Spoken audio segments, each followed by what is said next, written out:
I'm This living in fear of my car seat headrest moment where I go to the show and I'm the youngest person there. the youngest person there. No, that yeah, that I think I told you at the campsite, but yeah, we should for the pod audience. I went to there's been several shows where I've gone to the show and been the oldest person there by 20 years, it seems like. Right. But there was a Detroit experience where I went to car seat headrest and I was the youngest guy. There was all like white-haired, like latter middle-aged guys, and I Oh, was like interesting. not at all what I was expecting. Yeah. But I think yeah, it was it was like I it remember was that. Yeah. guys, yeah, who are like into that kind of Gen X or like 90s indie rock. And it's like, oh, that makes sense. But yeah, totally horrifying experience. It's like, oh my God. Yeah. No, it's fun. I remember going to see sorry, Maddie. Uh I mean this is like at least 15 years ago, probably more now. Um and in the space of like a week, I went and saw in Buffalo the Hold Steady played and Dinosaur Jr. played. Ooh. And the Hold Steady show, like, it was all people older than me, right? So I mean, Mhm. and this is the Hold Steady 15 years ago. So I mean, they were still not young, but like Yeah, not old guys, like guys in yeah, their like 30s, like the prime of their careers, basically. And sure. uh but it was exactly the thing that you're describing of the car seat headrest show, where it's just like it's all these fucking like dudes in their 60s, like wearing their Yeah, um fucking SST shirts from 1984 or whatever, um being like, yeah, now this is real music. yeah, yeah. It's like they're fucking they're Das Damen shirts or something. um Yeah. and then go to this dinosaur show a week later thinking like, all right, well, this will for sure be like a bunch of old guys. And no, It's all kids. that show was all fucking kids. Yeah. That's so and funny. and it was wild. And I like I went and I hung out with Lou a bit after, and I was like, dude, what's going on? Mm. He's like, yeah, man, it's like those skate videos and like Tony Hawk shit and whatever. Right. But for whatever reason, like, yeah, like they're, and again, I mean, this, I don't know that the same thing would hold true in 2025, but as of late aughts, early teens, whenever that was. um That's happening with Deftones on TikTok is like Deftones are huge among like young women, like teenage girl wow, type women. So like if interesting. you go to like if you follow Deftones on there and they like show like video from the shows, it's all like teens. It's like Wow. I mean Deftones I think has been a band since like the early 90s and like Yeah. certainly a band I listened to when I was a teenager. But I just yeah. I Rolling Jules got asked to open for those guys and it didn't work out, didn't materialize. Oh And I was like, man. man, I really would have loved to have seen you know, old man Yeah. Deftones with their teenage audience, but too bad. Well, Um, when I was in Barcelona last year, uh, when I at Primavera, and while I was seeing Pulp and having my you know close the circle moment from having seen Pulp like almost 30 years prior, um, and and it was just like the greatest show I've ever seen. Um, while I was having that moment, Brandon, Mountain Goat's tour manager Brandon, was having the identical experience at the other end of the festival grounds, watching the Deftones, which was his. Yeah, I mean, he's yeah, you guys Oh. you guys are probably about the same age, Rory. So yeah, yeah, he was definitely um yeah, and we both like walked home just like totally, blessed high out. on life. Yeah, just like, Yeah, oh, that was the greatest. Yeah, someday I'll get you to go to that. Man, I want to get into music talk, but there's another this reminded me of now that we're 15 minutes into it. Music The talk. show that I went to after the Detroit Auto Show when I was in a tuxedo, and I went to meet Wesley Wren from Auto Week there, Wesley was a Wren.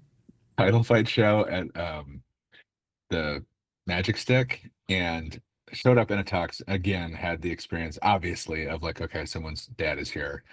Um, but the show is incredible. And the other night I was on a deadline for this car and driver thing, and I was just like, a lot of times I'll put live shows on in the background while I'm working, and I like came across this title fight show at this like Ukrainian hall um in LA in 2014 when they were like just blowing up, like they were just getting huge, and it was like a big enough show where there were probably like 1,000, 1,500 kids there, and obviously no security, no infrastructure, no sound. It was like a huge hall show, but it was like the infrastructure had not caught up. You know what I mean? Like it wasn't a real Yeah, yeah, venue. yeah.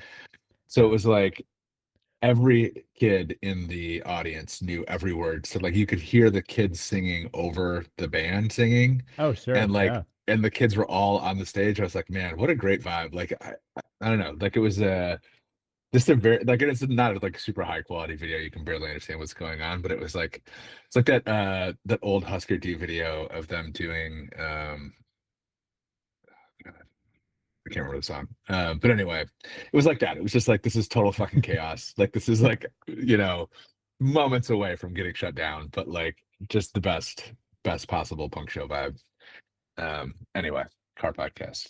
I'll Nice. send you the link. It's really fun. It's like very, very distracting when I was trying to get my to call in. Uh, Cool. I think it's funny Yeah, that that's like, everyone. Oh, Peter, what were you gonna? oh, I was just gonna say, like, that's very funny to me that you put on like live music as like while you're writing. Like for me, I can't, like, it has to either just be like ambient drone yeah. kind of stuff or just Yeah, nothing. Like same. I can't, like, if I'm trying to actually write, Yeah. um I can't Usually have any I kind of, can't have I usually can't have words. So it's like I could listen to yeah. like battles or Trans Am or like classical music, but the shittier like the algorithm got me from this Mdu Mokhtar show that like from Oh yeah. Namibia is like a live show, and it was just like cycling through like bands I liked, but the audio of this show was so bad that you couldn't understand any of the words, and it was just kind of like a lot of screaming. Right. So it's like it Right. worked great. Kind of works. Uh Yeah, nice. yeah, but I did end up just watching most of it at whatever 1 in the morning. What were you gonna say, Maddie? I was just gonna say it's funny that thinking about like a Dinosaur Jr. show that is all just full of kids because I'm thinking of the last time I saw Lou, which was Backyard Folk Implosion last year, and like that was literally all old people except me and another young guy who started talking to me about my shrimper shirt, and then I was like, oh, I actually there's a website you could go to with some more stuff about that I work on, and I started writing an index card, and the guy went and I'm like, oh no, oh no. And he was like, "Are you Claremont cometh?" And I'm like, "That's fine. We don't need to do Oh this. We wow. don't need to do this in a backyard in front of people. That's fine. Thank you for reading my website." It was like it was Nice. like terrifying. I was like, A "Oh real no, a Perfection. real head. oh no." Someone actually asked me that at the one mountain goat show I went to last fall too. Someone was like recognized me and was like, "Hey, you're Claremont Cometh," and I was like, Yeah. That's right. It was time for you to get out too, Maddie. Water's getting "Oh too hot, boy, man. Yeah. I gotta bail." Now I've totally blown up my spot. Now I'm the guy with the podcast, so it's like, oh well, in for a penny. You can only get so wet. Yep. We're all gonna That's blow right. up and act like we don't know nobody. It's time. Yeah. Time for the hard I, pod. I don't know anybody.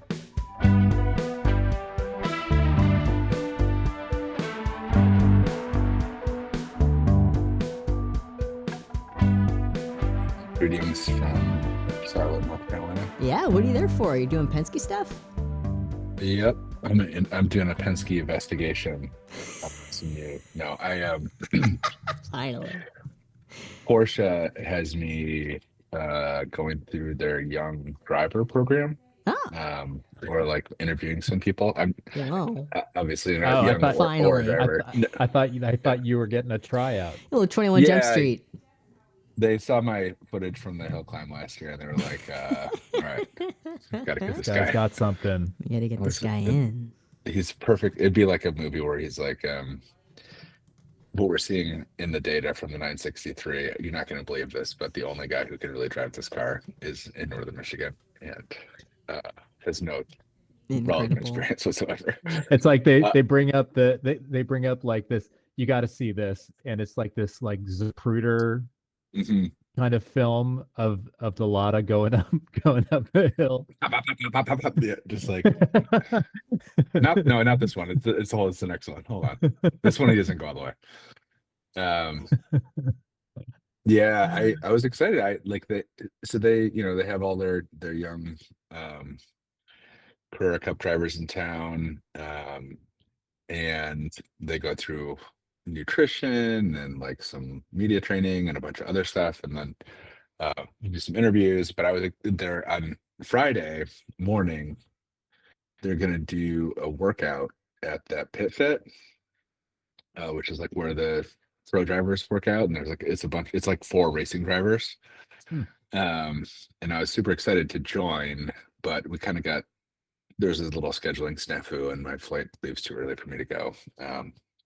So I'm gonna miss it, but I was really excited to uh to do that. I was very excited to see how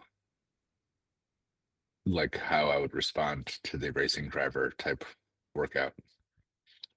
I think you Um would respond by owning them. I don't know. It's interesting because I think like I'm probably way bigger than the people that are here and probably Yeah. like stronger in some ways, but I think in other ways they're probably much stronger than me. Well, And like they do a lot of the. I mean, like they showed in the F1 movie, they do a lot of the neck stuff. You Yeah. know, yeah, where it's I don't do like any next stuff. you're leaning against you're putting all of your weight on your on your head that's like leaning on a desk as you're like leaning over at a Next stuff's crazy. 70-degree angle or whatever. Yeah. Yeah, I don't know how to do that stuff. So I was excited. I'm sure like some of the I don't know if I'm in similar cardiovascular shape. There's probably a bunch of stuff that they do that I can't do just because I'm too heavy or like too physically large, I assume. Um, Yeah. so I was stoked, but um,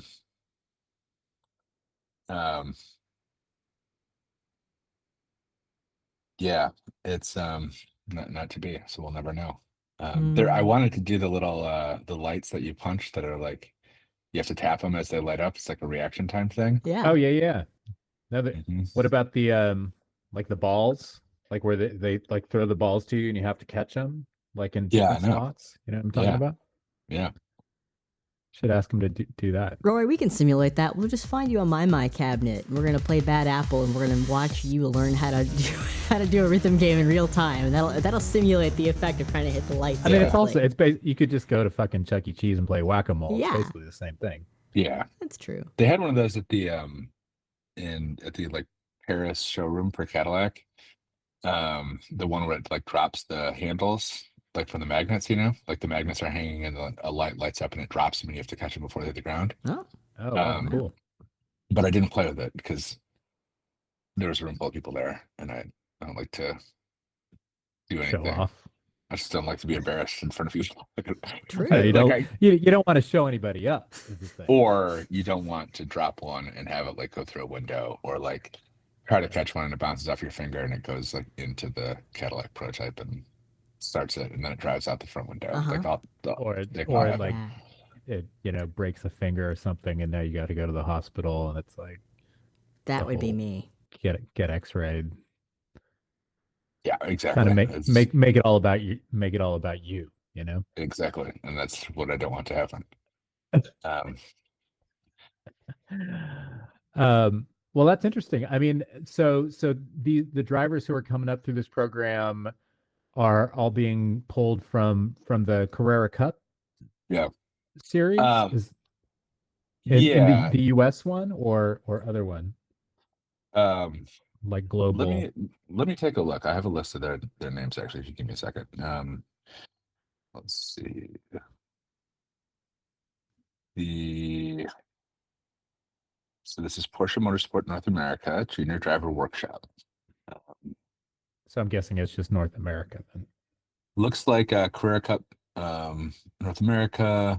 It's Zach Vanier or Vanier. Uh, Looks like he's a 21-year-old Canadian. Uh, and Sabra Cook.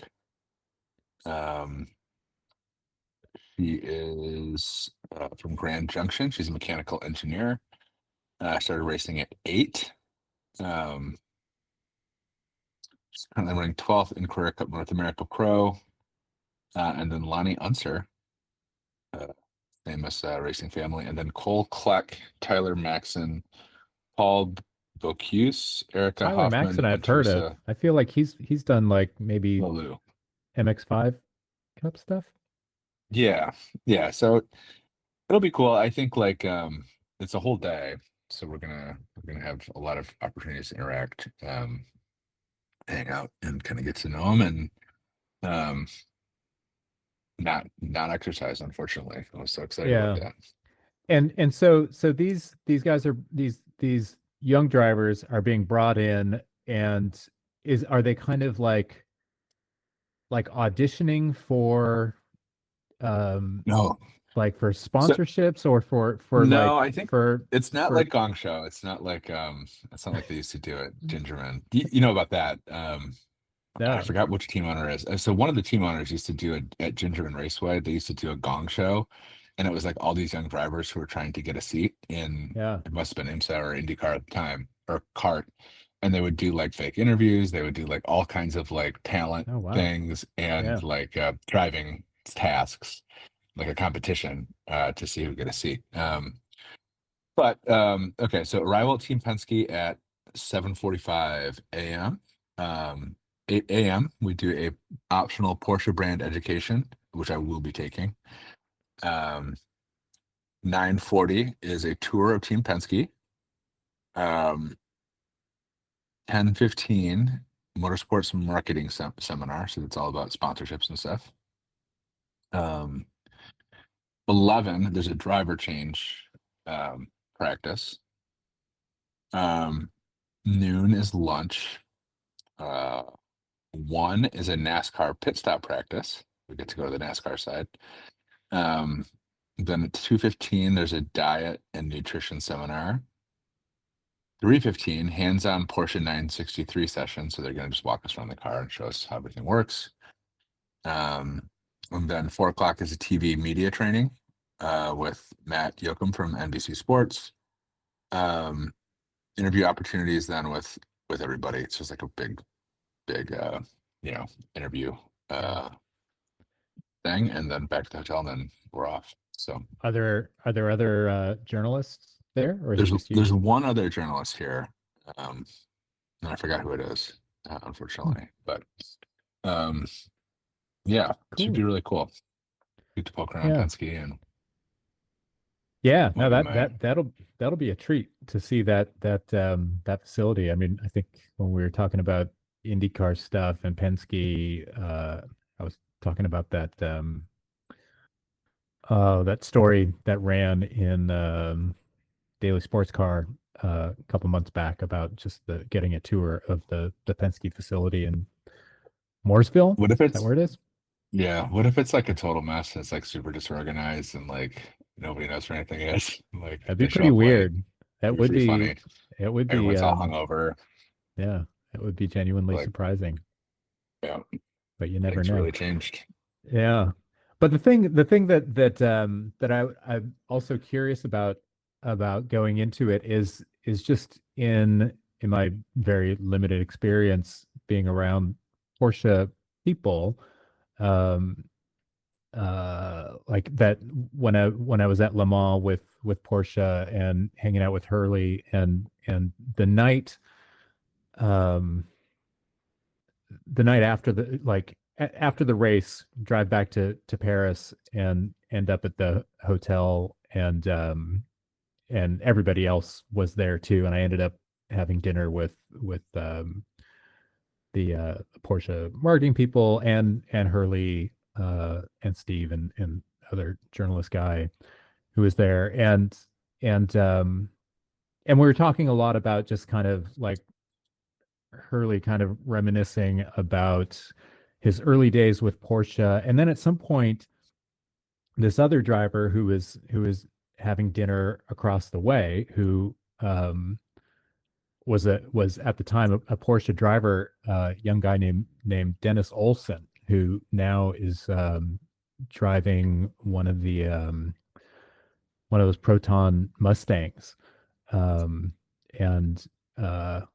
think like I think he won like he was in the winning car at Daytona this year, the 24. Um, but at the time he was kind of like a young up and coming driver in the Porsche system, and he kind of came over just to, like kind of genuflect and like pay his respects to Yeah. Hurley, basically. Um, but he was very sweet and he had this kind of just very respectful and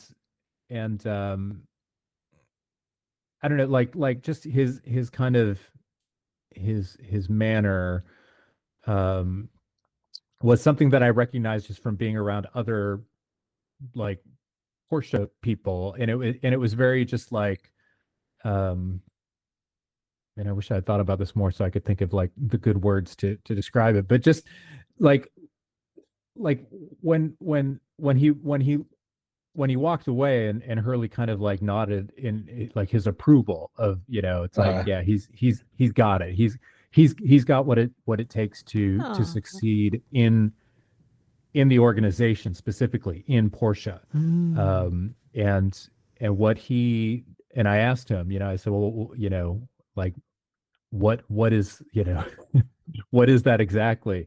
And he said basically just like, just keep your mouth shut.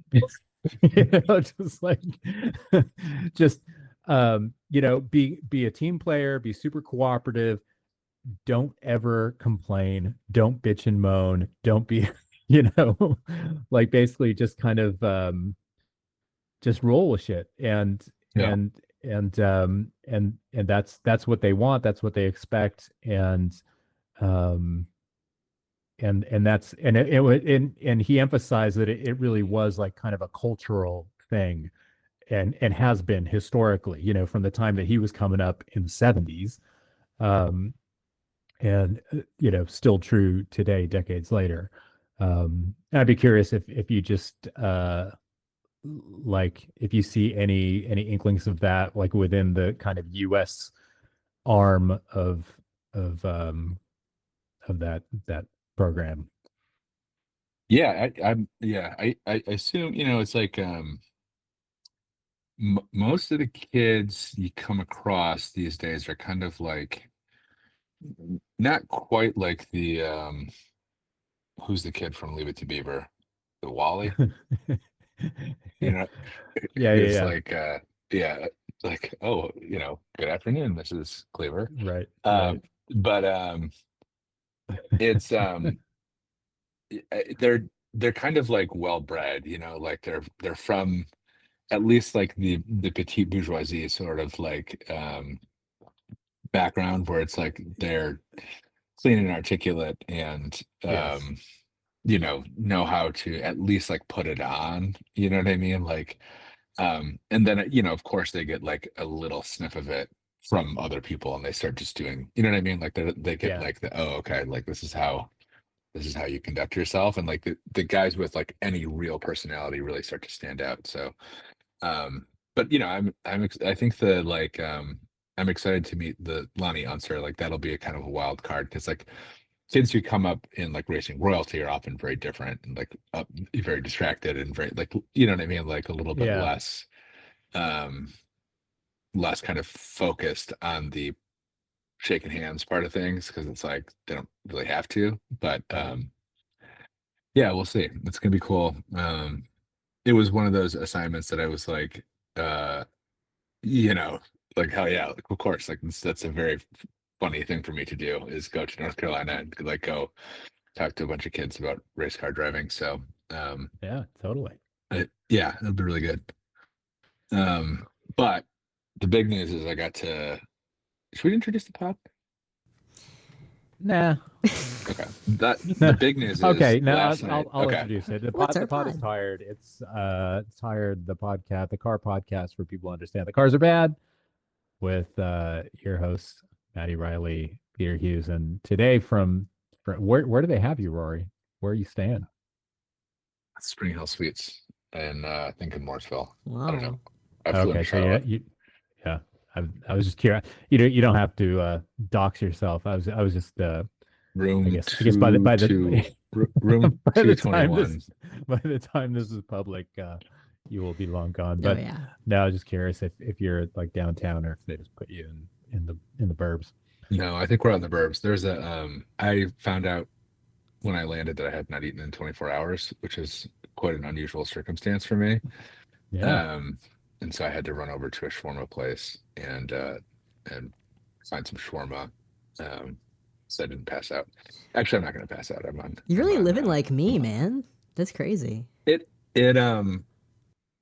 yesterday was a very busy day. I was in deadline for a car and driver story, and then I had a breakfast and then a lunch, and then was indisposed from lunch for 24 hours effectively, and then didn't get to eat. So anyway, so I don't know where I am or like what part of town I'm in.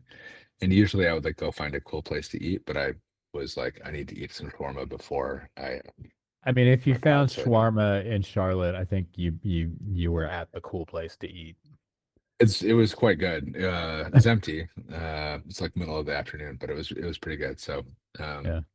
I've got my usual 10 plus ounces of chicken for lunch. So we're back in the game. But the good Nice. news is I got to bump start a Beetle. My buddy Eric has had the same Beetle convertible, yellow Beetle convertible, since he was 16. And Wow. we had the kind of alloy Seven Hills car show thing last night, and Eric showed up with his family, and then couldn't get the Beetle started. And we were kind of stuck in the parking lot, and I was like, did I just just bump start it? And he was like, I don't really know how to do that. And I was like, oh, this is great. Like, and everybody from the bar, of Don't know course, like, how to do it. yeah. I mean, a And lot of people don't. you've owned a Beetle I know. for a big chunk of your life. I know. Complicating matters was that the front driver brake is seized, so it does not like to be pushed. Like I grabbed it with one hand, thinking like my old Beetle, I would just lift up. I could lift it off the ground from the front bumper. Right. And like I was like, oh, this is really heavy. Anyway, so um my buddy Jay and Ryan gave the car a shove, and it got it running and got it drive. Like everybody was so excited. It was like and then we turn it off just to make sure. It was like, okay, it runs, and then So wait, we pushed it on the. did they drive it to the event? Mhm, Oh, and then and then it wouldn't start again. Okay, gotcha. yeah.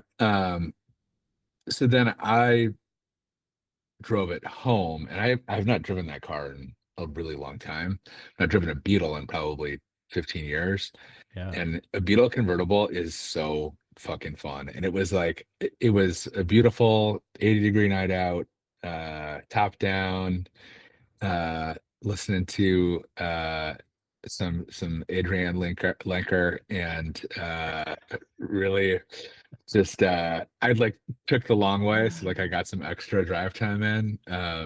Very nice. Very like looking over the vineyard. So it's like should get a actually this is actually really funny. I had that car, really enjoyed driving it. The other day I was with the girls, we went to this beach in Glen Harbor, Michigan. It's a really cute little town. And I like usually when I'm nowadays, like there's so many tourists around, I usually like go do a little boondocking and driving down some back roads to try to find like some beaches that are less discovered. Because all Yeah. of my secret beaches, most of them are like on you know, whatever the beach app is now. And people just know where they are. But anyway, so I was driving the GTI back down this back road, and I like had to back it up and turn around, like do a or a Y turn or whatever, 3-point turn.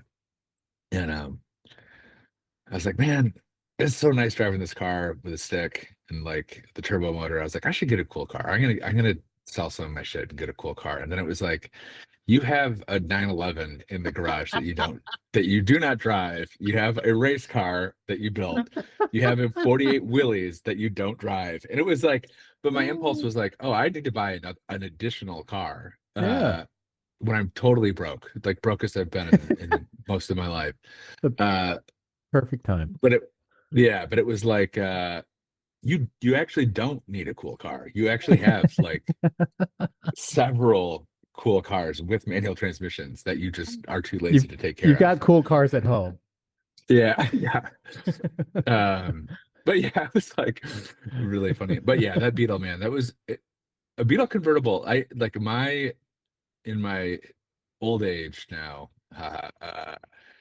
The idea of a slow, comfortable four-place convertible is very appealing to me. Like Yeah. like a big Cadillac or something, like a big Chevy or whatever, that like I keep seeing just this go dude rolling around town in like a 74 Eldorado convertible that's like it's not nice, you know, it's kind of Mhm. clapped out, but like and it's just like this, middle-aged slob dude, just, and Yeah, it's just and he always could has be the me. top down and it's just like, fuck yeah, man. You Yeah, are winning. could be me. Yeah, that could be me. It Yeah. yeah, it's very appealing. I really miss having a Beetle. It's so nice and it's so simple. It was like, this is another stupid Rory fix your cars thing, but it was like when I left, I was like, Eric, if you want to fix it at the house, like just I will take everything out of the shop and we can just take it apart. Like, but it's like I shouldn't be doing that with his car. I have other things that I need Right. that are more pressing. Um, but yeah, it was a really nice experience, really fun, and also always a highlight to fix a stranded car in front of a huge group of people at a bar because everyone's like, "Oh my God, it's like Look at that it's that guy. guy." Yeah, Yep. There he is again. yeah, it's very very satisfying. We did it. That's awesome. Um, Yeah.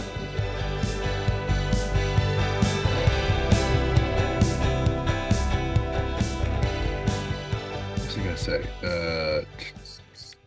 Elon related.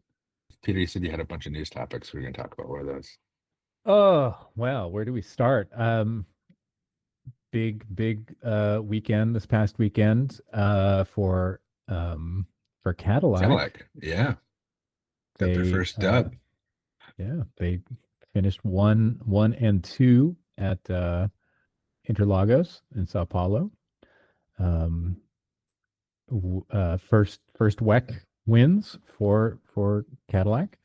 Um, so that's pretty exciting.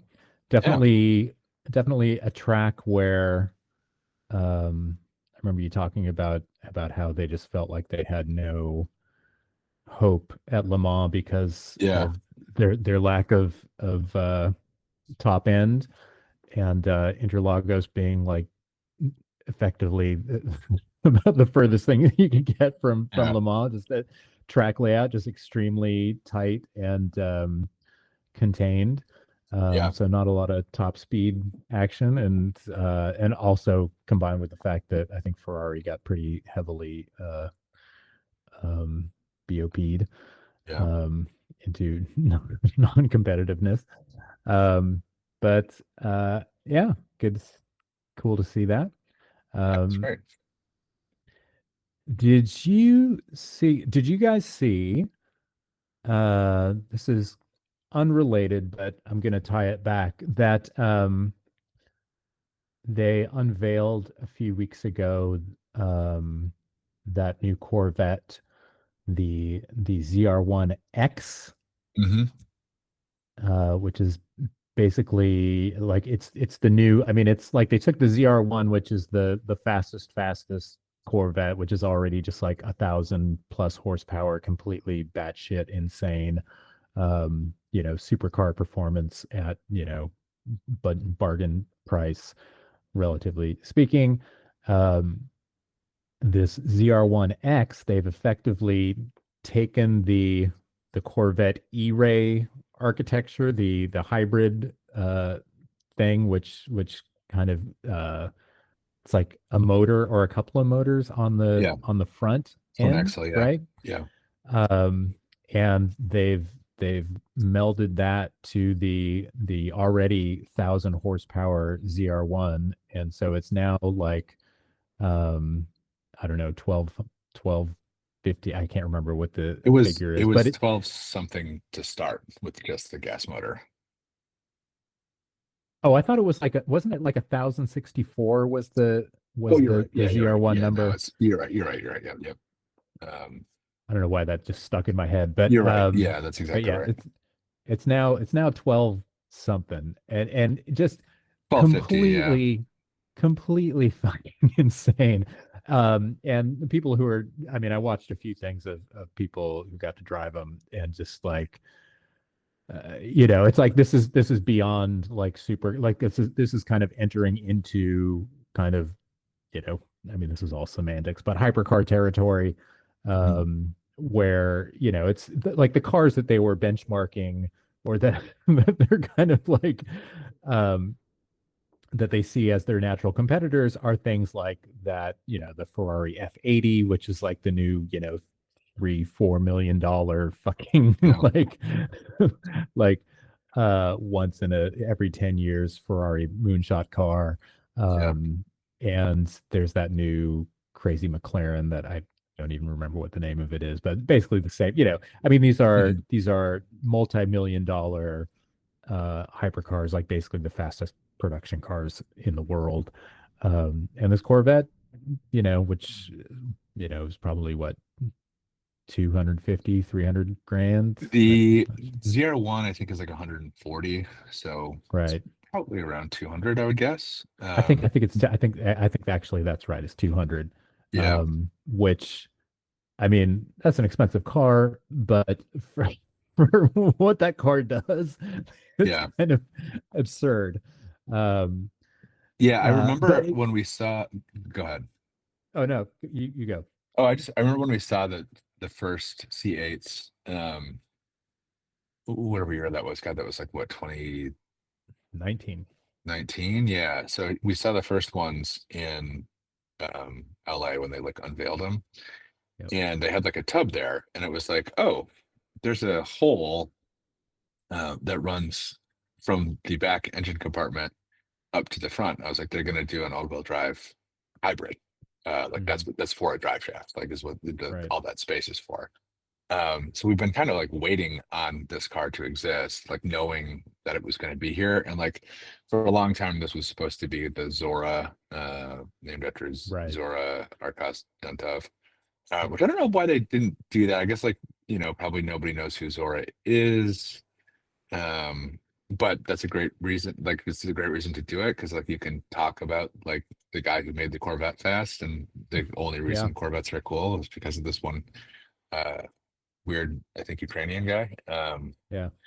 Um, but anyway, yeah,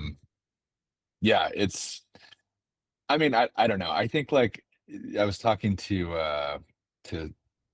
Rob Sass the other day, and it was like um the I think we've talked about this too on here, but oh, he's Russian. So he's one of the bad Eastern Europeans, just joking. He He actually has like a pretty interesting backstory, backstory. and I can't remember. Like, I remember getting a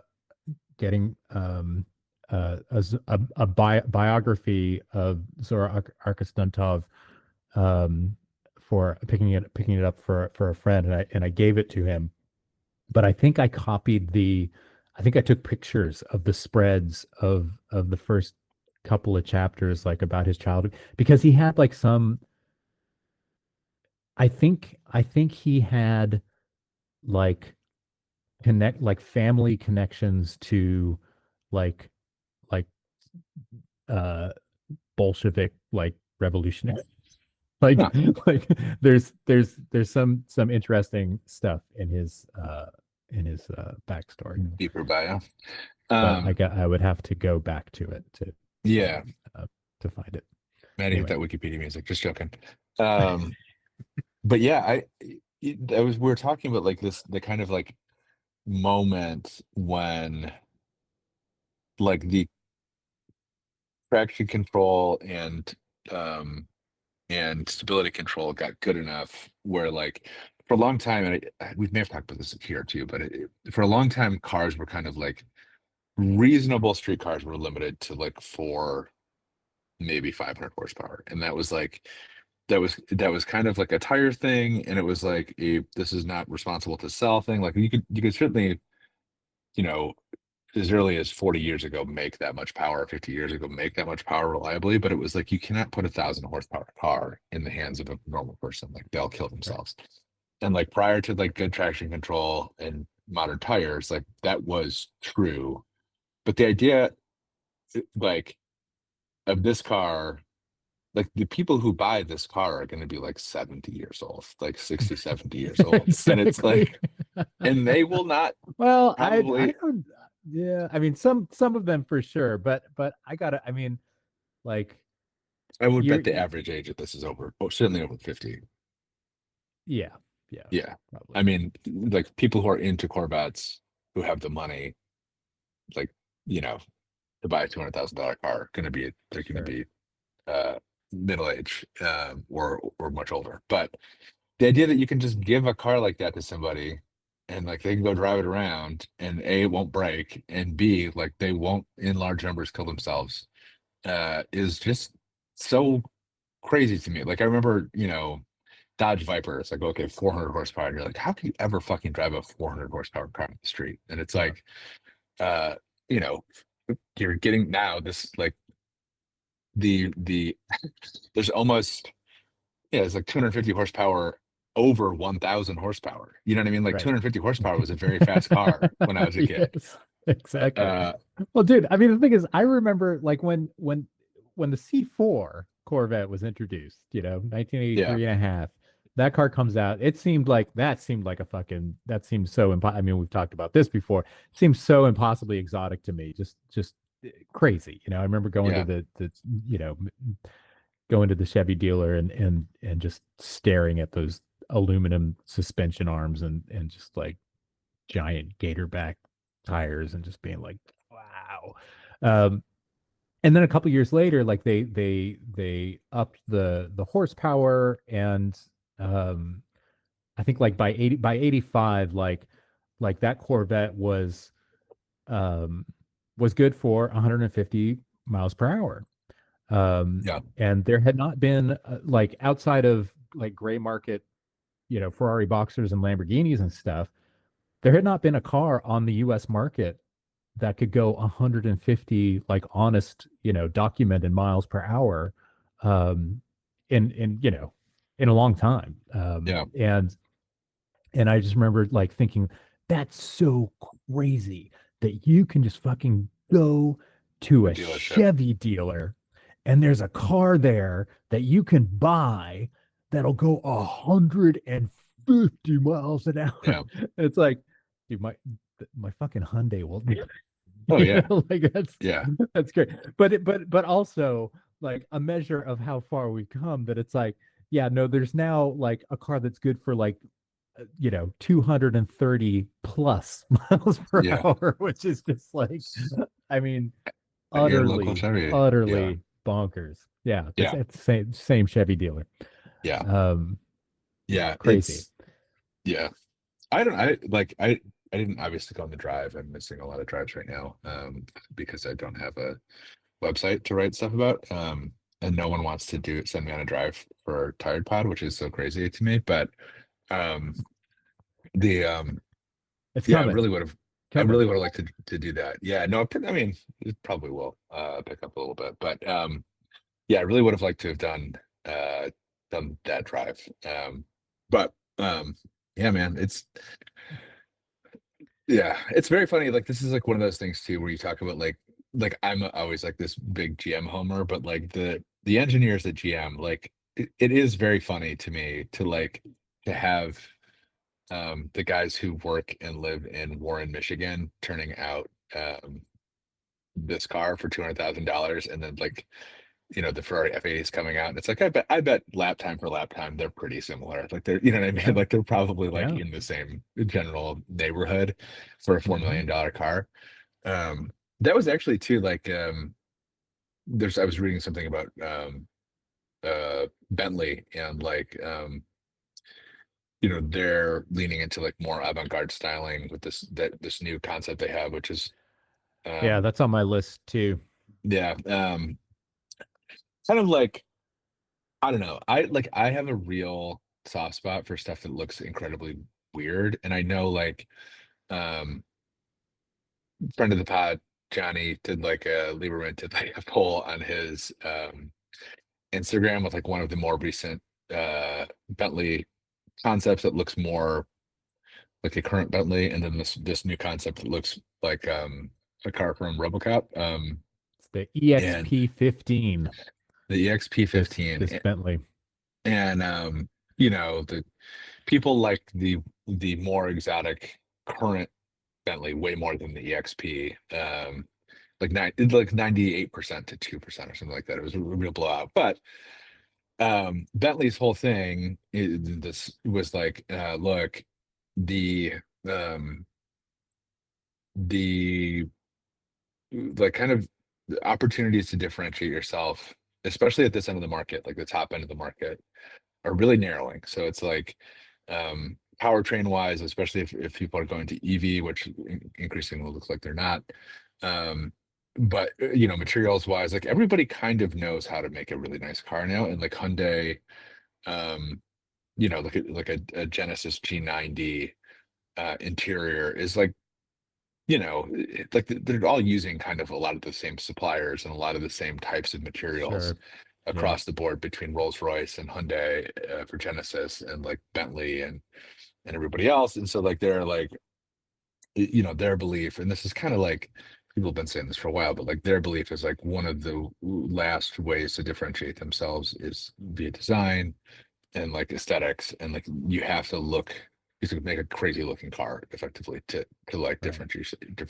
differentiate yourself. Um, which I don't disagree with, and I think like certainly that's kind of like what we're doing with the alloy thing, but like um I don't know, it is funny to watch car companies kind of realize that the F80 thing is the same. The F80 looks insane. I mean, Yeah. it looks so much more wild than anything else. But it's like it's good. Like that's like a I think that's a good development where it's like we're kind of entering this like avant-garde. It's like even we were talking to Hyundai the other day on the phone, and it was like it's like, what's the Hyundai story? Like, what do you think is cool about Hyundai? And I was like, it's like I was like, obviously the end stuff is cool. Um, and then accidentally Googled the N homepage while I was still sharing my screen from the presentation that I'd just given. Instead of clicking through cars while I was talking. But I was like, no, the cool thing about Hyundai right now is like the avant-garde design and like the avant-garde like at the accessible level, like the Yeah. the Santa Fe and like Yeah, it kind of like has been for a while, and yeah, and yeah, and it's but it's still, and the knock on them is that they don't have like a kind of consistent, yeah, design identity or whatever. But it's like, well, who cares? Like every yeah, fucking thing that they're doing is interesting. yeah, Like some things, like, it's like, ooh, that's a little fun, I'm not that quite yeah, into that or whatever. But it's like, you know, it's it's all it's all interesting. It's all fresh. yeah. It's all like a little bit, And I would say like they don't off necessarily have kilter and like the same faces or like the same corporate, like corporate look, right. but they are recognizably Hyundais. Like Yeah, I they do agree. have a Yeah. style or an aesthetic that's like cohesive. Yeah. But I think that's it. Yeah. I don't know. I think like right now, like I said, like there's more weird stuff on the road, weird looking stuff on the road, and like coming than there has been probably 20 years. You know what I mean? Like cars that are like really outside the box, and like I think Yeah, that's good. It's fun. that's a positive development for sure. Yeah. Yeah, I was gonna say about um I've got thoughts on a number of things that you just hit. Um, that Bentley, the thing that I thought about that when I saw the pictures of that was that it looks like they totally just fucking jumped the line on that Jaguar. You yeah, know, it's like yeah. the Jaguar showed that concept like last year, um, of just like this really extreme brutalist kind of Hmm. long coupe, but that's just kind of like the concept, and the production one is going to be a four door, but kind of with the same similar design language, whatever. But it's like we still haven't seen it other than just disguised, yeah, prototypes. Um, and meanwhile, like Bentley shows this thing that's just like voila. Yeah, It's just like it's I mean that's what I thought it was when I saw the picture yeah. of it. I was just like, oh, that's the Jaguar. Oh, that looks kind of cool. But no, it's Bentley just being like which I just thought that was kind of funny, like stealing Jaguar's thunder a little bit. Um, They did trot out one of those Jags to Goodwood last week, and in like the regular, concept, yeah, the blue the one. two door, yeah, yeah, Yeah, but it's funny, like you see cars in press photos like in a studio environment, and right, then you see them in iPhone photos, and then like right, obviously like there's another dimension when you see them in person, but like it looks awesome in the iPhone photos. Like it looks yeah. crazy. But it looks cool. And people seem to be like really responding to it. Like there were a ton of people in the booth, and like, all the comments on Instagram, I think were reasonably positive. Yeah, yeah. Um, Similar thing with you mentioned that the F80 Ferrari, Woke is coming back. I which guess sorry, that Woke is coming back. They were remember they caught all that shit for their Woke ad they campaign, did, but but they painted the car. yeah, It's no longer pink. that pink. It's now like an Yeah. electric blue. Um, but so I don't know. I think they're backpedaling on woke. Um, Okay. while still committing to It's to dark the woke. I think we're doing dark woke it's now. dark woke Yeah. exactly. Yeah. Um, F80, similar thing where like in the pictures when that car was unveiled, it was just like, oh, what the fuck did they do? It's like Yeah. the last kind of, you know, last generation of like that type of Ferrari was the La Ferrari, Yeah. which is undeniable, just a beautiful, graceful, round, just gorgeous car, and this thing is nothing like that. It's like it's pretty brutal and very It's functional more and from kind the of the aesthetic. F40 side of things. Yeah, but even more just kind of like just like with like it seems like the design seems it's kind of like an undesign, where it's just Yeah, like it's like the we're Senna. this is right. Yeah, exactly. Where like this is everything is just going to be form follows function and just kind of let the chips fall where they may. Um, However, like since that, I mean, I watched that, uh, just like the kind of, I guess uh, the embargo was up on people being able to post their, you know, their reviews and videos of getting to drive that car. And I watched the Chris Harris one the other day, um, and uh, and he loved the car. Um, but but just seeing it like you what you're talking about video where you're seeing it in motion dynamically from Natural lots of light. different angles and Yeah. whatever and yeah and it's like, oh no, I get it, like that Yeah. car works like It's like a very like cyberpunky Daytona yeah, F40 thing. yeah, yeah, Which is cool. Like there's a lot of like unresolved forms on it that like don't connect to anything. And it's like, oh, that's just because that's just how it is. yeah. um but this nicely ties back to where this conversation started, which was with that Corvette, uh, the ZR1X. and the Cadillac race cars that lack top speed at Le Mans. Um, and it seems like have we're I mean, we talked about this.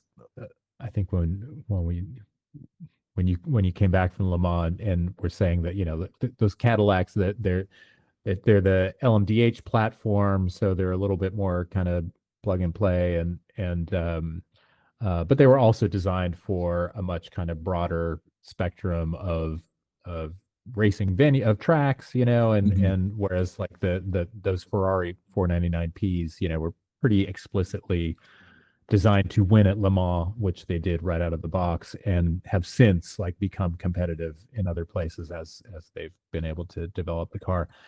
But here's the thing, that when uh, like I watched kind of a deep dive into that Corvette ZR1X architecture, and the thing that struck me most about it was that essential architecture is basically exactly what the 499P is designed around, where you've got like big power, mechanical power in the back, front motor driving the front wheels, Yeah. And just like this, crazy, and all I could think was like, well, what if GM did like alongside their Cadillac LMDH program, just fucking go with a full LMH hypercar thing based Yeah. around this Corvette architecture that they've already fucking got, Yeah. and just have a fucking Corvette hypercar. I mean, wonder. I mean, it doesn't make sense, Yeah. obviously, for them to have two programs competing Yeah, but against each other directly. I But would bet the basic road car tub and structure is too heavy, would be my oh, I'm guess. sure. I mean, you would Yeah. have to, yeah. I mean, obviously, you would have to like design an entire car around that. But it's like, you've got, The idea is there. it's right there, man. It's right Yeah. there. You got the Yeah. parts. You got, yeah. Yeah. It is astonishing. I mean, that, I did this thing for Porsche Panorama the other day about the 963 and then the Count Rossi 917. And like, so the Count Rossi 917, for listeners, so Porsche built this 963 for Roger Penske. We talked about this on an earlier episode, but they're kind of like aping this car that was built for Count Rossi, who is like the heir to the Martini and Rossi liqueur, vermouth, and all that shit.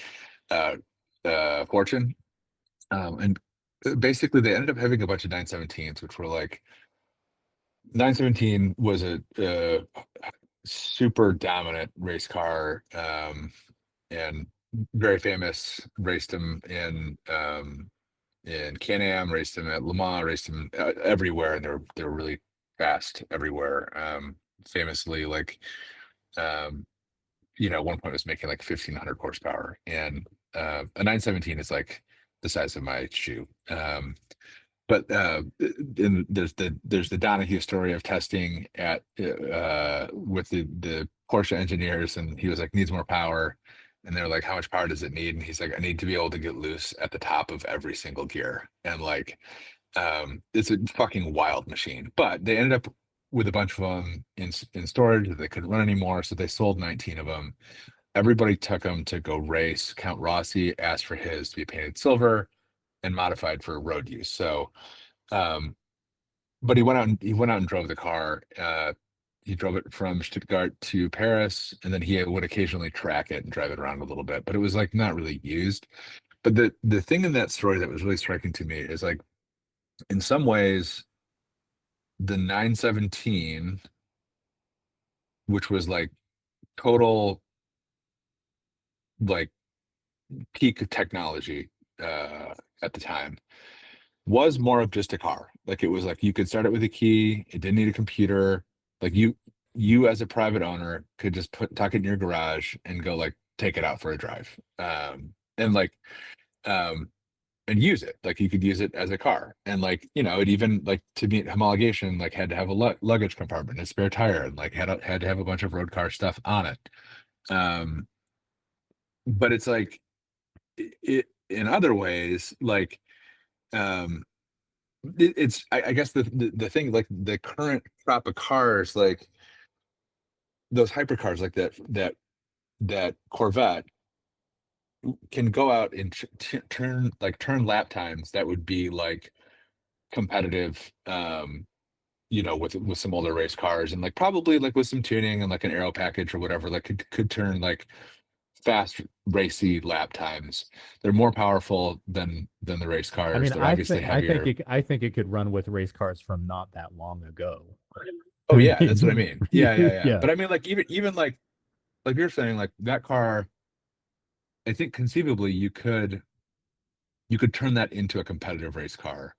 But at the same time, they have like branched off and become so hyper specialized. Like the right, process of turning that 963 into a road car for Penske, it's like the interior of that car is every bit as tight, is probably tighter than the one in the race car because it's got leather and stuff in it now.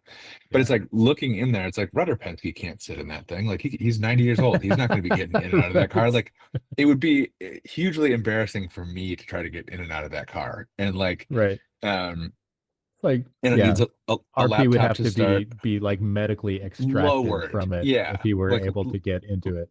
lowered in a harness into the car. Yeah, But I think like it really has in a obviously diverged, I think, over the course of like the 90s, and certainly into like the 2000s, where it's like um the the fundamental like ways that race cars are built, and the highest performance road cars are built.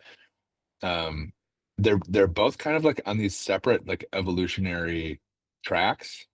yeah, um and like you could say they're almost kind of doing the same thing. Like they're both built to turn in incredible performance and lap times or whatever, but like in a totally different way, in a totally different, obviously like regulatory environment. But like it just has become, it's like again that 917 in many ways was just a car.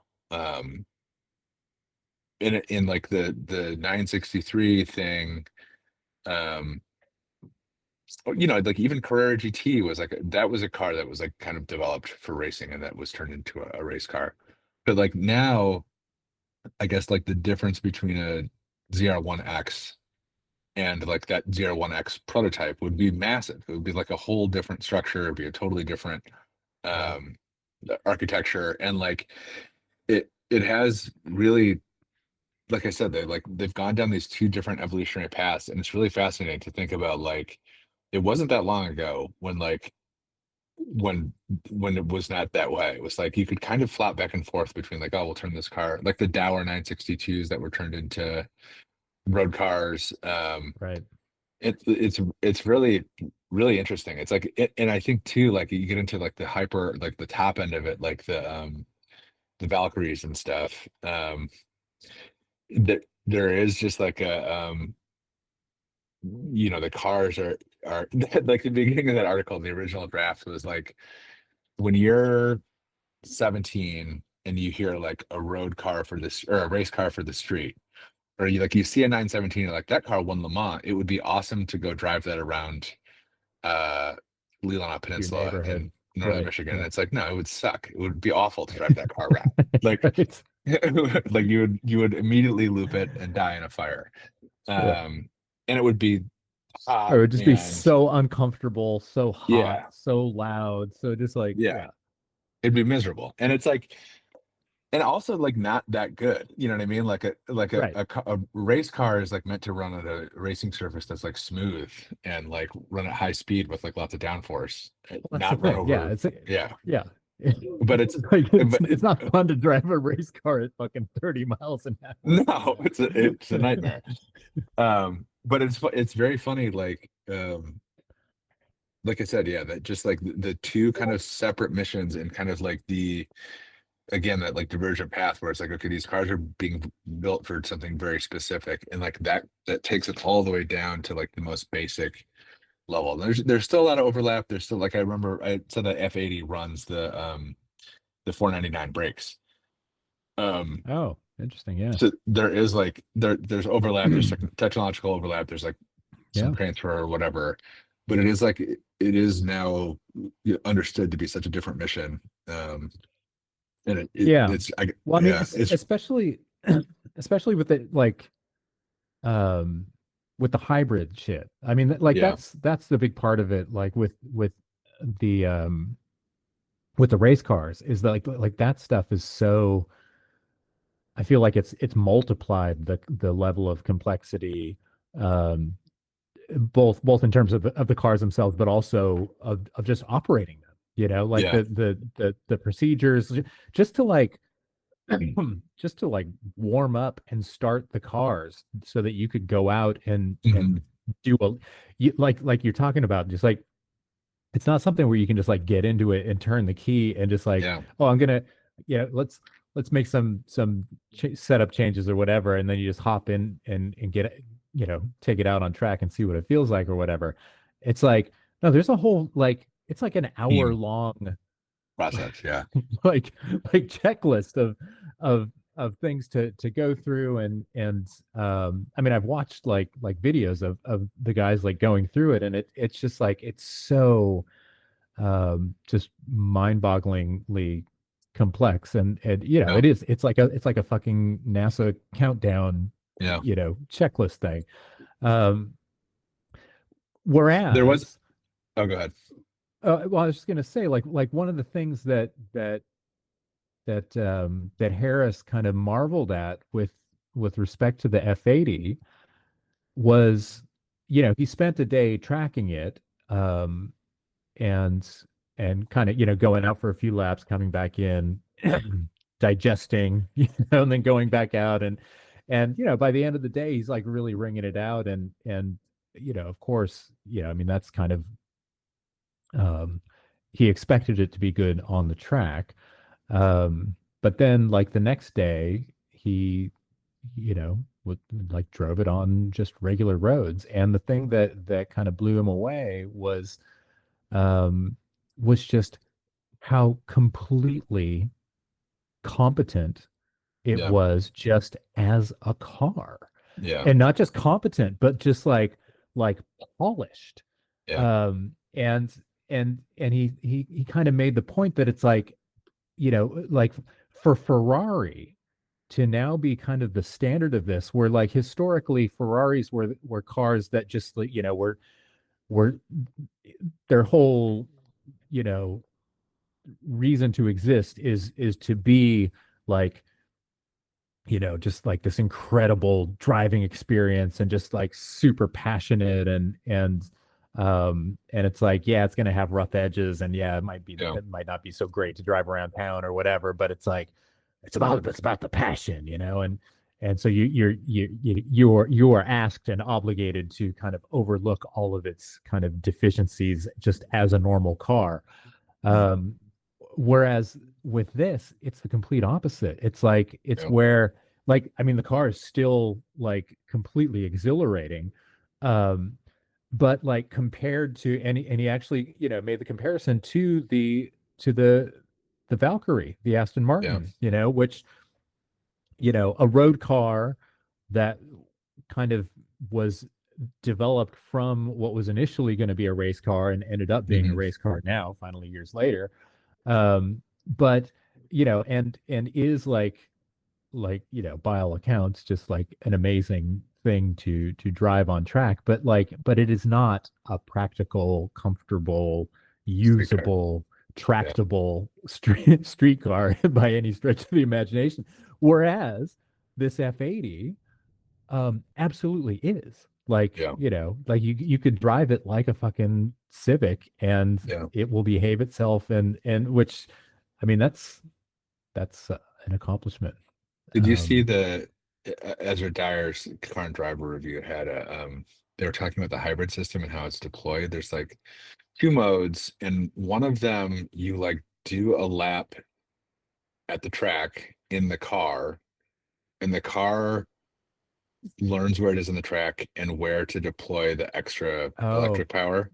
So it's yeah. like I mean, I it, didn't see his article, but yeah, I think Harris mentioned that as well. Yeah. so it's like it is learning where it is, and then it's like, oh, like shooting out of a corner, like you're gonna want this extra power, so like it makes it available in some places and not others. It's like, Yeah.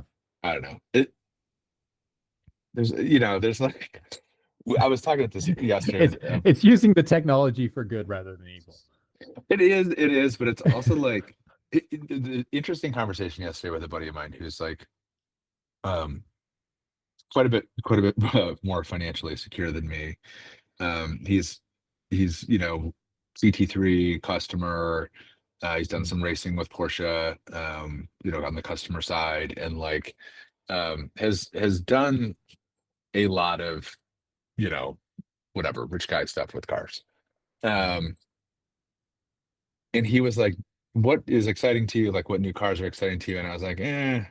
Like, I think a lot of new cars are cool. I wouldn't say I get excited about them anymore. Like, there's a lot of cars that I think are like neat or whatever, but it's like, um, and I was like, is that a function in the back of my head? I was like, is that a function of like my political outlook? But I was like, is that a function of me getting older, um,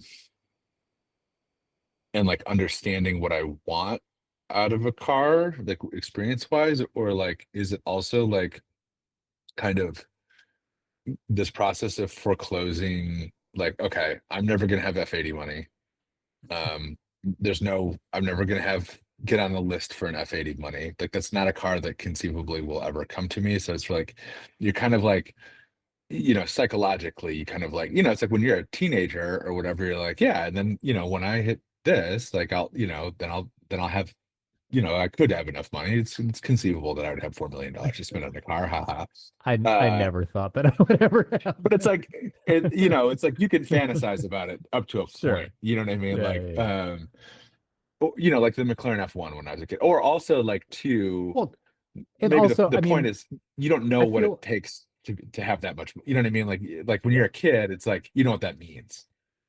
Sorry, Well, go ahead. and also I feel I no I feel like just the scale has expanded so Oh, much where totally. Yeah, yeah, like when I was a kid, like an F40, you didn't have to be you didn't have to be 10,000 times richer than an ordinary person yeah, to, you could just be like a rich guy, like a yeah. guy who fucking, made some money, like Real estate started a developer. successful business or whatever. Yeah, Exactly. yeah, Um, Whereas now I feel like so many of these cars, I mean, like it's one thing for like the Corvette ZR1X to be, a couple hundred, and that's probably underpriced at $200,000, right? Like yeah, the car should really be more than that. yeah, Um, but um, but that's kind of that's within the reach of of just a normal rich guy, right? You don't yeah, have to be like a fucking elite tier, pedophile freak, right? yeah, Um, and whereas like if you can afford an F80, like I'm pretty suspicious of where that yeah, money came from, yeah. know. It's not podcast money.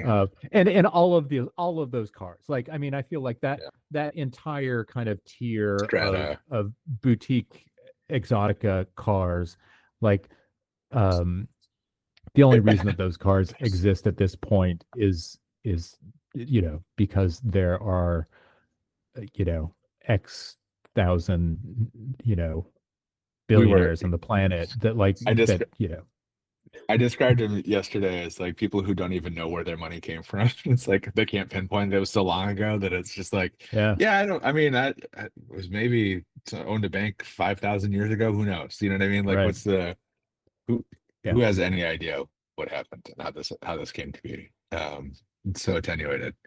But yeah, that's definitely true.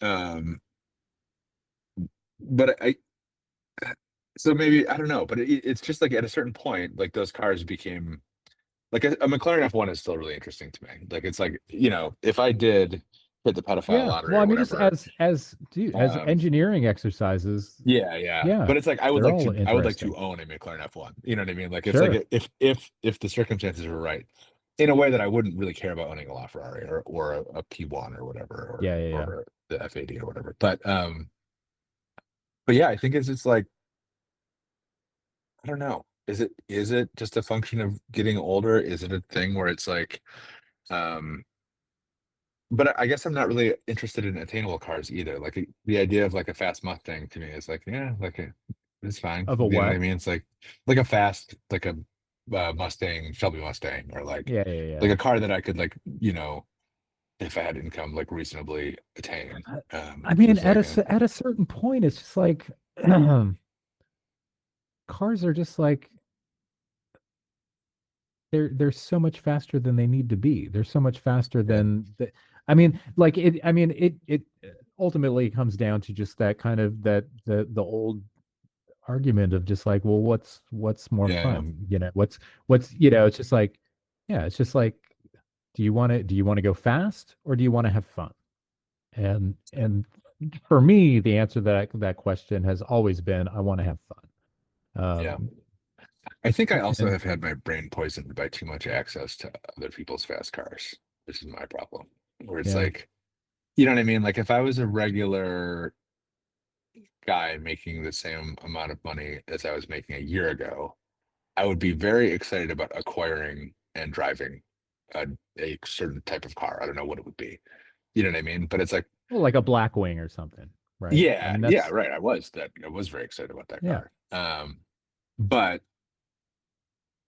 but yeah, I think it like as a everything gets a little dulled when it's like, oh, you do get, you know what I mean? Like you get to do a lot of track time. You get to do a lot of like driving other people's cars things. So maybe it's just that I'm a little bit jaded. He was saying the same thing. I think like he also had a really good like you know he was doing like I said some Porsche customer racing stuff, and he said he went on a trip during COVID that was like or a little bit after COVID, I guess, that was like all these legendary European tracks, and they were like flying the cars around and like you know go drive and like race with your group or whatever.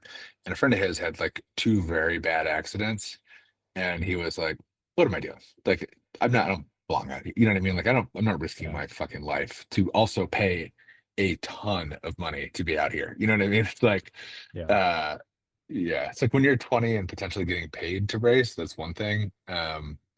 But like paying a bunch of money and then it's like it's a risky type of hobby to be involved in if you're not like yeah. Well, I mean, that's anyway, also kind of up to the, you know, individual choice too. It's just like how hard do you want to push?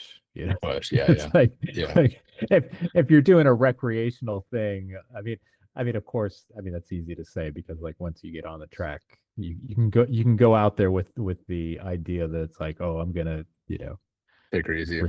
restrain myself and stay within my limits, and then you know you get Hard out there missed. and it's just Or like you get hit by somebody or you get a flat tire or I mean there's all that's kinds of like true. Yeah. it's like Yep. a risky uh environment. Yeah. Um but yeah, I really struggled like cars that I'm personally and I do think like again, it's like if I was like the idea of thinking about buying a new Miata is fun to think about.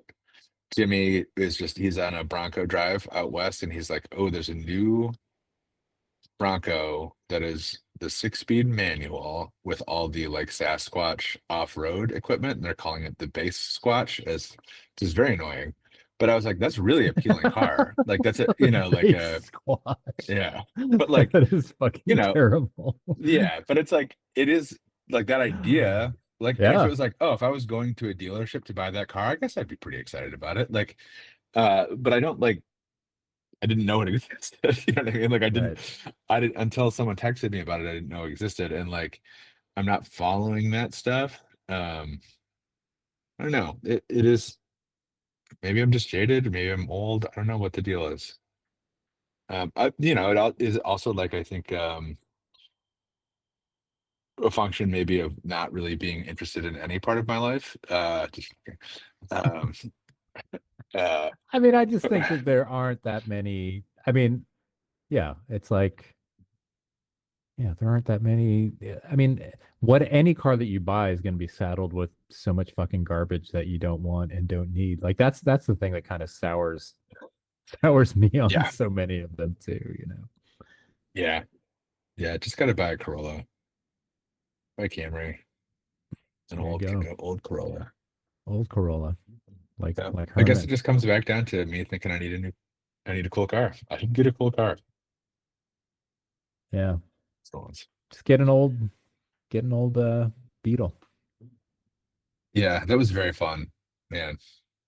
I Maybe we should really all missed just it. get Beetles It was funny because that Beetle, it's a or a convertible Beetle, Chevaux. I want to get a Chevaux, but it's Chevaux. like a convertible Beetle. It's like whatever. I don't remember what year it was. So it's either 36, 40 something or 60 horsepower at the most. Yeah. And it's super floppy. Like you can feel it flopping around, but it's like on empty wheels. So there's like a little bit less, this big sidewall still, but they're like a little bit sportier tire. Mhm. And that thing felt so fucking fun and fast to drive because it's light. And it's like, Right.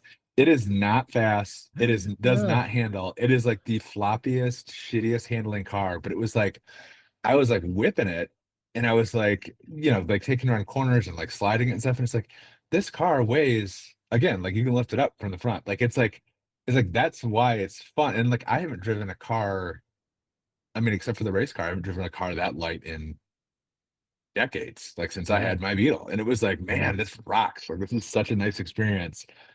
Uh Yeah. but I mean, yeah, it's the same. That's what's fun about Miatas too, man. Is they yeah, weigh nothing, and it's just like, yeah. oh, why is the steering just like feel like it's just directly tied to my fucking brain? It's Brain, yeah. because it basically Yeah. is. I think there is too something. I mean, something to get to like the dynamic stuff, but like the Beetle and the Miata, as a function of being light, they can handle without being sprung very stiffly. So like you Right. get a lot of like fun sensation around weight transfer and Yep. body roll and bounce and like all those sensations that you'd have to be doing 150 miles an hour to get in a fast car are like so available and so like dramatic. It's like being in a boat. But yeah, it was just like, man, what an experience! What a car! Yeah, need to beat off, sell the Rivian and get a Beetle convertible. That would be pretty much. That There you would be like go. people would be like, oh, that tracks. Yeah, that's something Rory would do. Return to form.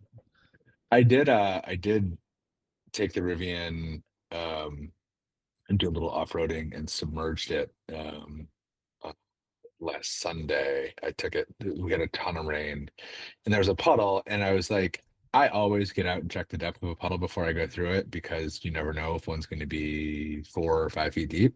Yep. Um, I had both kids in the car and they were like, Dad, you cannot drive through that. And I was like, I bet I can. Hold And my beer. yeah, we were so deep in Leelanau County too, like way past, would have been a good walk to get out. And it was Yeah. like, I'm going through it. And so like I did it twice and definitely had water over the hood of the car, like into like where the into the like windshield wiper area both No times. Oh way. yeah. Yeah. I mean with the splash, it was probably only like, you know, I mean it was deep. It was deeper than the doors for sure. Dude, that's a tall car, man. Oh yeah, we were all the way in there too. It was awesome. And it Wow. yeah. The one thing that really scares me about that is like those tires are awful and they're not, like if I'm stuck in the mud, you're just done. Like you're Yeah, stuck. yeah, Um, but it was fine. It was great. Only one kid got really mad, and she was just tired. I think we had been on the beach all day and her sunburned and mad, but it yeah. worked great. It was really nice. I mean, I is there any like risk of battery damage from doing that No, kind of, it's all or are they sealed. all see? It's all sealed up. Yeah, yeah. That's a pretty, EV wise, like all those components have to be sealed because it's like, if there's any risk of them being exposed to water, like there's a shock risk. There's a lot of voltage down there. Right, but I mean, there's a difference between being exposed to it and being like No, they're like submerged in it. sealed. Yeah, you can. They're totally submergible. But Yeah. it did make me think about like, man, like I'm not obviously going to keep the car, and I think like I've kind of ad nauseum explained like why it's not a good idea for a car. But I was like, this would be really fun with some like KO3s, like some big beefy tires on it. Like you could really like get into some shit off-roading with that thing. But I'm not going to buy tires for a car that I'm leasing. So also I don't have any money, so I'm not going to buy tires at all. I actually just changed Christina blew up. She had a pothole and like ripped the Ugh. sidewall out of her one of the GTI tires, and then like we have not replaced the tires, so she's been driving on snow tires until I just got a new tire today. So anyway, great podcast content there. I could probably bleep that one out, Maddie. Give it a clap. What do you think? We got an hour and a half. Maddie, how's it feel? Yeah, I think we're good. Cool. All right. I'm gonna do some work and then go to dinner here in Mooresville. Solo, or are they taking you out? There's like a PR contractor here and the other journalist. I think we're gonna try to meet up. Nice. Does he have Bosie's here? Doesn't he live around here? I mean, he's based in, yeah, I think so. They're racing this weekend, aren't they? I don't know. Isn't that, I mean, I don't think there's There's not IMSA was at Mosport last weekend, but he might be doing NASCAR stuff. I don't know. All right. Check his Insta. Yeah. See where he's at. Cool. All right, boys. This was fun little remote operation. Yeah. We'll have to look forward to hearing more about Penske vibes. Maybe I'll uncover a new scandal. You'll have to visit the grave sites for Tim Cindric and those other guys. This is just like the last time I visited a rich guy's secret facility.